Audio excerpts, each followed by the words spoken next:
Bonjour les graphes et bienvenue à cette nouvelle vidéo, donc comme chaque lundi consacrée au Bitcoin, aux différentes crypto-monnaies et plus largement aux actions qui sont de près ou de loin au niveau qui suivent de près ou de loin la blockchain. Voilà, comme d'habitude, si vous appréciez cette vidéo, n'oubliez pas de vous abonner et on va attaquer donc tout de suite comme d'habitude avec le Bitcoin en dollars d'abord. Donc on a eu le rebond technique dont on avait pu parler la semaine dernière, donc on a bien rebondi sur cette oblique ici descendante avec le support des 6500 dollars, 6400 dollars, grosso modo. Donc ça c'est vraiment, c'était dit la semaine dernière, on va pas se répéter, mais en gros, c'est déjà un premier gros morceau qui certainement intéressera des court-termistes pour le rebond technique, ça c'est fait, et des long-termistes parce que c'est un prix avec un retracement de 50% par rapport à la hausse précédente. Si jamais ce n'était pas suffisant, on s'était dit qu'en gros il y avait d'autres niveaux de support et notamment la zone comprise entre les 4700 dollars à 5000 dollars qui serait un gros niveau de support également. Pour l'instant nous n'y sommes pas, donc on va un petit peu plus se tricoter au niveau là de l'ancienne figure en biseau descendant qu'on a cassé par le bas. Et qu'est-ce qu'on a fait? Donc on a effectué un pullback, un retour, un rebond technique qui est venu en fait bloquer sous ce biseau descendant qui forme maintenant une résistance. Ce qui veut dire que si on veut croire à un rebond et un retournement haussier sur le Bitcoin, il faudra d'abord s'affranchir de cette zone de résistance. Donc en gros, la zone des 7800 dollars. Après, il y en aura d'autres, bien entendu, la zone des 8300, et après le gros morceau avant de pouvoir reparler d'une tendance haussière long terme renouvelée, la zone des 10 000 dollars. Donc en gros, voilà un petit peu dans l'aspect où on est. Donc on peut en fait tirer un petit peu plus cette oblique ici. Et donc ça nous forme un autre biseau descendant. Donc vous avez une oblique descendante ici qui est support et une oblique descendante ici qui est résistance. Et donc pour pouvoir se remettre un petit peu dans une tendance en mode retournement, il faudra déjà commencer par casser cette zone-là. Voilà, comme d'habitude, si vous appréciez ces vidéos, n'hésitez pas également à mettre un pouce en l'air, ça fait toujours plaisir. Au niveau de l'euro-dollar, c'est exactement la même chose. Alors on peut triturer un petit peu les graphiques et les obliques de la manière à les faire un petit peu plus coller, mais c'était tout simplement l'idée. Et donc là, pas de la même façon, on va pousser cette oblique-là, je vais pousser un petit peu trop loin, hop, voilà, et hop, on va voir qu'on a bloqué également donc sur cette zone ici. Donc là, de la même façon que sur le Bitcoin dollar, ce qui va nous intéresser, c'est un débordement de la zone des 7200 €, et je dirais également cette zone-là qui permettra de confirmer au-dessus des 7700. Sinon, vous êtes dans une tendance baissière, ce que je n'ai pas dit un petit peu plus tôt, on reste dans une tendance baissière ici à moyen terme, et donc il faut évidemment casser la figure par le haut pour pouvoir mettre en place ce retournement haussier. Si on casse par le bas, évidemment, c'est capoute, et de la même façon dont on a parlé des 4500 dollars sur le Bitcoin en dollars, donc, en euros également, si on venait à casser par le bas, on voit cette zone des 5700, 5800 €.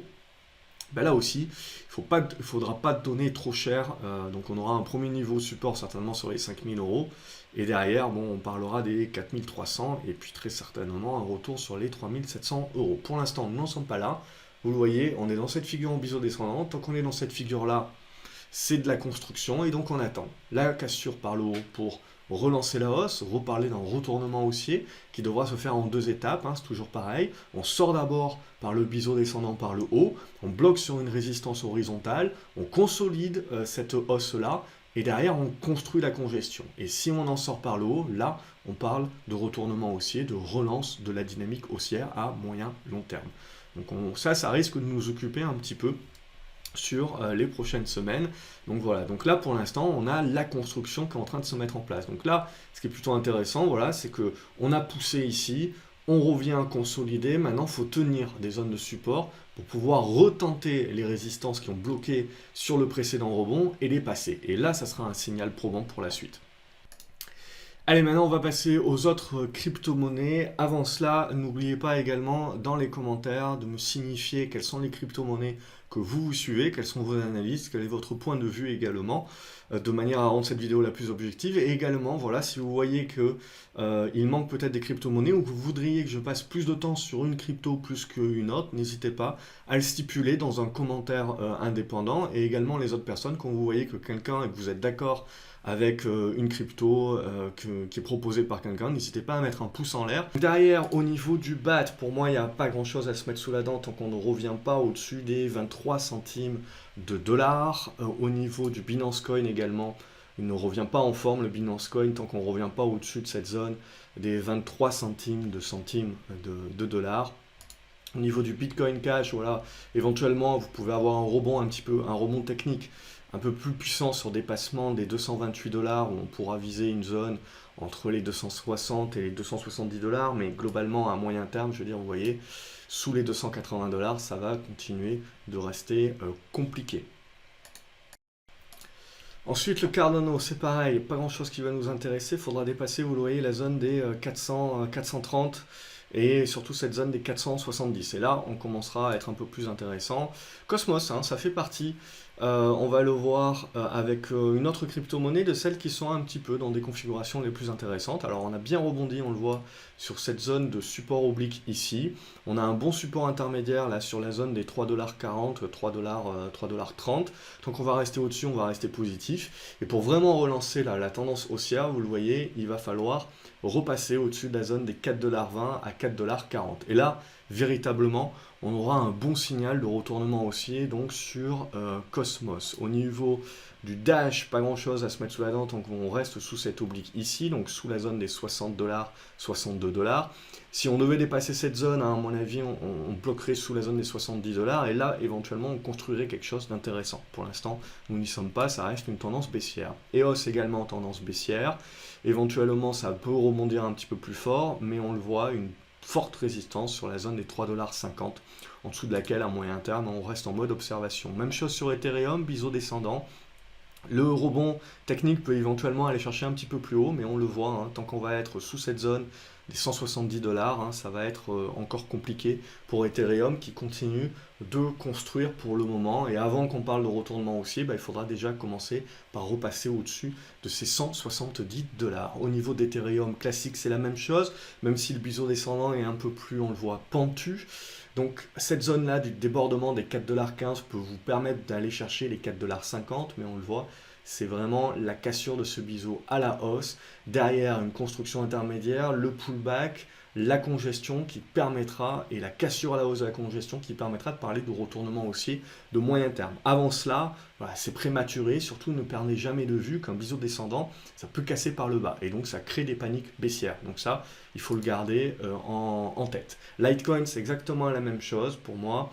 Il faut redépasser les 55$, et là on commencera à parler d'une construction un peu plus moyen terme. Au niveau du Monero, toujours biseau descendant de la même façon, on le voit 57$, 60$, c'est la zone à dépasser, puis derrière il y aura une résistance moyen terme à 66$. Sinon, on est en train de construire à l'intérieur du biseau descendant. Le Néo également, là c'est terminé depuis qu'on a cassé cette oblique ici.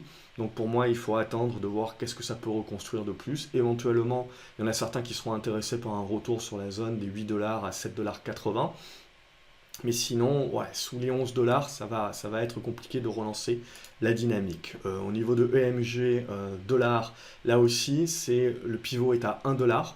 Donc c'est ce niveau-là qu'il faudra réussir à franchir pour donner un signal, sinon il n'y en a pas. Niveau de Quantum, c'est la même chose, deux niveaux, les 2$, 2,10$ qu'il faudra franchir pour se remettre dans des bonnes dispositions. Au niveau du Ripple XRP, même chose, biseau descendant qu'on va privilégier.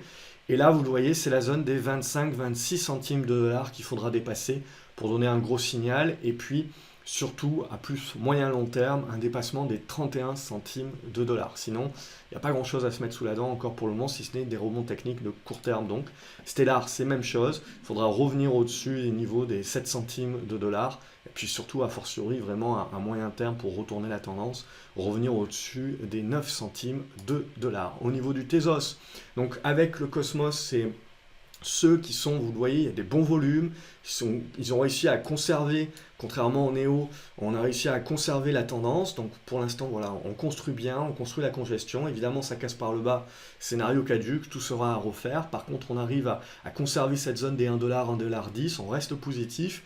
Et il faudra donner le coup de rein pour pouvoir repasser au-dessus des 1,40$. Et là, on devrait pouvoir du coup relancer la tendance haussière sur le Tezos. et, enfin redonner une impulsion haussière. C'est plutôt ça que j'ai voulu dire.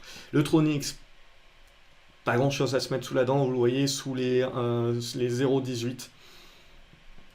Il faut attendre patiemment que ça construise. Wave, ça fait même pas du rebond technique, ça fait rien. Donc quand vous voyez ça, c'est vraiment quelque chose qui est très faible, hein. C'est pareil sur les actions. Quand on voit une action qui n'est même pas capable de faire des rebonds techniques un petit peu puissants, de rameuter un petit peu de volume pour ces rebonds techniques-là, c'est en règle générale même pas la peine de s'y intéresser. Donc en gros là, tant que vous n'avez pas un retour des volumes, la cassure de cette oblique-là, qui permet de mettre le rebond technique, et puis derrière on verra comment ça consolide, il n'y a vraiment pas d'intérêt là-dessus. Et le Zcash, c'est un petit peu la même chose, je veux dire, tant qu'on n'arrive pas à redéborder au-dessus des 33 dollars, je serais tenté de dire, voilà, on la laisse vivre à l'intérieur de son biseau descendant, et en attendant, ça casse par le bas, grosse méfiance, hein, ça va partir très sec. Évidemment, on attend que ça casse par le haut, rien ne sert d'anticiper, rien ne sert de courir, attendez que les probabilités soient confirmées, qu'il y ait un retour de volume, qu'il y ait des acheteurs, et derrière vous aurez toujours une consolidation, un retour en mode pullback sur l'ancienne résistance qui devient support, qui vous permettent de rentrer au moins avec des probabilités supérieures. Et là, à partir de ce moment-là, on attend de voir comment ça congestionne, et on commence à avoir un scénario moyen terme sur la cassure à la hausse de la congestion, pour soit rentrer à moindre risque à ce moment-là, soit accumuler si vous êtes déjà rentré, etc. De toute façon, vous le voyez, hein, vous avez les indicateurs graph CO qui sont bien rouges. Alors, mis à part pour des traders de très court terme qui vont être intéressés pour faire des rebonds techniques, hein, là, ça vous donne à chaque fois un sentiment moyen terme. Donc là, ça vous dit, on ne se précipite pas, rien ne sert de courir, on essaye, on évite de vouloir deviner le point bas et d'essayer d'acheter le point bas, parce que là, vous le voyez, si jamais ces biseaux descendants cassent par le bas, ça peut faire mal très rapidement. Donc on évite d'anticiper justement et d'être trop positif par rapport nécessairement à une cassure haussière de ces biseaux descendants. Ce n'est pas forcément le cas. Au niveau des actions, c'est la même chose, hein. On est dans des configurations qui sont dans des tendances qui sont dégradées et qui sont en train de congestionner. C'est la même chose sur Bitcoin Group CO, c'est coté en Allemagne. Donc là, le gros niveau à dépasser vraiment pour que ça devienne un peu plus intéressant, c'est la zone des 30 euros. Après, il y en a d'autres, bien entendu, mais déjà commencer par revenir au-dessus des 30 euros, ça serait pas mal. On a un niveau intermédiaire sur la zone des 28 euros. Évidemment, si on casse par le bas, on reviendra très certainement dans la zone des 20 euros. Donc voilà, on est en train de congestionner. Donc ça, c'est plutôt neutre tant qu'on est dans la figure. Au niveau des autres actions, on a Marathon Pattern Group. Donc là, c'est la même chose. Vous êtes dans une grosse tendance baissière. On a fait un rebond technique la semaine dernière. Hein, donc, on est dans une congestion. Vous le voyez ici sous cette oblique-là. Donc, si vous arrivez à donner un deuxième coup de rein, un deuxième effet qui se coule, à casser cette zone-là, vous pouvez avoir un deuxième mouvement spéculatif vers la zone des 2 dollars. Et derrière, de la même façon, mais ça reste du court terme, de la même façon, à moyen terme, il faudra voir comment ça va congestionner, construire dans cette zone-là et pouvoir casser par le haut. Et là, ça vous donnera une impulsion haussière qui sera très importante d'un point de vue moyen terme. Pour le moment, c'est du rebond technique, c'est du rebond spéculatif éventuellement qui attend éventuellement son second effet qui se coule. Sur IOT, c'est la même chose, rien ne sert de courir, on attend qu'il y ait la première poussée, c'est pas grave si on la loupe. On regarde derrière comment ça congestionne, comment ça construit, et derrière éventuellement pour le second coup de rein, pour casser les deux autres obliques que j'ai tracés ici, pour vous donner une impulsion toujours spéculative, un petit peu plus forte. Et là, du moyen terme, je veux dire, il va se passer un petit peu, il y aura un petit peu d'eau sous les ponts avant qu'on ait vraiment une construction de moyen terme. Et au niveau de blockchain, ce qui nous intéresse sur blockchain, c'est que pour l'instant, il n'y a pas de volume. Donc ça consolide, ça construit. On voit qu'en gros, on a une zone 24-25 centimes d'euros qui est support. Une tendance qui est en mode, qui est haussière, hein, qui est en mode de reconstruction, de recovery. Et un gros morceau à dépasser sur les 33-34 centimes d'euros. Donc là, c'est un petit peu une neutralisation de la tendance. Tant qu'il n'y a pas beaucoup de volume, il ne se passe pas grand-chose. Donc ce qu'il faudrait, évidemment, c'est faire revenir les volumes, dépasser les 30 centimes d'euros. Et du coup, là, on se remettrait à penser qu'on peut essayer de passer la zone des 33-35 centimes d'euros, ce qui nous ouvrirait la voie à nouveau vers les 40-45 centimes d'euros. Donc là, c'est coté sur Onex, donc c'est en euros. Attention, ça reste une penny stock, ça reste une valeur où, mis à part quand vous avez des news, il y a 2-3 millions de titres qui sont échangés, mais sinon là, vous voyez, on est à moins de 100 000 titres échangés aujourd'hui. Donc vous êtes obligé de dimensionner la taille de position pour dimensionner votre risque, bien entendu. Donc à prendre en compte, ça reste quand même du spéculatif, tout ce dont on parle ici. Hein. Voilà, donc comme d'habitude, si vous appréciez ces vidéos, n'hésitez pas de mettre un pouce en l'air, ça me fait toujours plaisir. Également, abonnez-vous à la chaîne, comme ça, vous ne loupez rien. Quant à moi, donc, je vous dis à la semaine prochaine. Je vous donne rendez-vous dans les commentaires. Donc n'hésitez pas à me parler de vous, vos analyses bien entendu, de quels sont les cryptos éventuellement dont je ne parle pas, que vous voudriez que je parle, et également dans des commentaires individuels, pourquoi pas, mettre les cryptos qui vous intéressent réellement sur celles sur lesquelles vous voudriez que je passe plus de temps. Et plus les personnes, quand vous voyez que quelqu'un a proposé une crypto que vous aussi vous êtes intéressé, vous cliquez sur le pouce en l'air pour ce commentaire-là, et du coup ça va permettre de me faire remonter un petit peu quels sont les cryptos que vous voulez, sur lesquels vous voulez vraiment que je passe plus de temps, et comme ça va me permettre d'améliorer un petit peu ces vidéos-là, pour toujours les garder voilà, en 15 minutes chrono, que ce soit court, mais passer un petit peu plus de temps sur ce qui vous intéresse réellement. Voilà. J'espère que la vidéo vous a plu. Je vous donne rendez-vous la semaine prochaine pour une nouvelle analyse et puis dès mercredi pour une nouvelle vidéo de conseils. Excellente journée à vous les graphes et à la prochaine. Salut!